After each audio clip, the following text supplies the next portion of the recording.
By 1991, violent crime in the United States had quadrupled over the previous 3 decades. It was a statistical peak of violence that came to define an entire era of American life. This graph tracks that explosion. From 1960 to 1991, the homicide rate climbed steadily, reaching a high of more than 9 per 100,000. But immediately after this peak, the trend line crashes. For the next several decades, the violence began to disappear. This creates a disconnect in the national psyche. While the numbers fell year after year, many Americans remained convinced that crime was actually on the rise. The collapse of the 1990s crime wave remains a significant mystery in modern sociology. Understanding why it happened requires looking past the headlines and into the massive, invisible forces that steer national behavior. Criminologists have spent 30 years investigating this decline. They are searching for the specific triggers capable of ending a decades-long cycle of violence. Identifying the cause requires isolating the national shifts that occurred just before the numbers began to fall in 1992. This is a study of macro-sociological trends. It assumes that national crime rates are driven by broad, systemic changes, rather than millions of individual moral choices happening in a vacuum. To understand a shift of this magnitude, the investigation must start with the federal government and the power of the law. In 1994, President Bill Clinton signed the Violent Crime Control and Law Enforcement Act.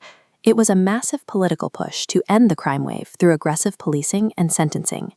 The scale of the bill was immense. Over 6 years, the federal government spent $30 billion on local law enforcement, crime prevention programs, and the construction of new prisons. This led to an explosion in the U.S. prison population.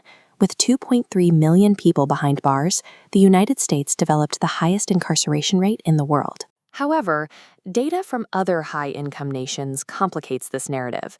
Crime dropped across Europe simultaneously, yet those countries never adopted the American strategy of mass incarceration. If locking millions of people away wasn't the primary driver of the decline, the explanation may lie in the specific way police were managing the streets. In 1994, the New York City Police Department introduced CompStat, moving the department toward a data-driven model. This system allowed police to map crime hotspots in real time. By analyzing the data, departments could adjust their patrol strategies to prevent violence before it occurred. The results were visible in the nation's urban centers. Major metropolitan areas that had been hubs of violence saw significant reductions in crime, becoming the regulated, safer commercial districts we see today. But there is a conflict in the timeline. While CompStat improved urban policing, the nationwide decline in crime actually began before the system was widely used. If legislation and police algorithms weren't the sole drivers, the cause may lie in a generational delay, an invisible environmental or demographic shift from decades earlier. Starting in the 1970s, the U.S. began phasing out lead from gasoline and paint. The lead crime hypothesis suggests that removing this hidden neurotoxin from the environment was a major factor in the 1990s crime drop. Lead exposure significantly interferes with brain development. It increases impulsivity and aggression in children, traits that are often precursors to violent behavior later in life. In 1973, another major shift occurred when the Supreme Court legalized abortion in Roe v. Wade.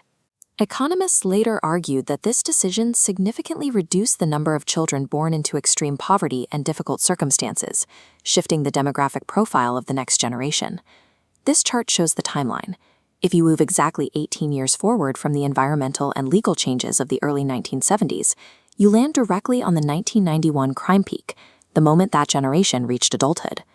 The decline of the American crime wave wasn't the result of a single event. It was a collision of environmental regulation, demographic shifts, and evolving law enforcement tactics. By 2019, violent crime was nearing a 50-year low. For a moment, it appeared that the trend of a safer America was permanent. That progress was disrupted in 2020. The pandemic-era social unrest was accompanied by a sharp, sudden spike in homicides and motor vehicle thefts. Right as this new wave began, the system for tracking it failed. In 2021, the FBI overhauled its national crime reporting database. The transition was incomplete. 32% of U.S. police departments stopped reporting crime data to the FBI. This missing data creates an artificially low national crime rate, masking the true scale of modern violence. The dark figure of crime, incidents that go unreported, is no longer just a theory. It is a massive blind spot built into the system we use to understand our safety. Despite lower crime rates, the U.S. homicide rate is 7 times higher than the European Union.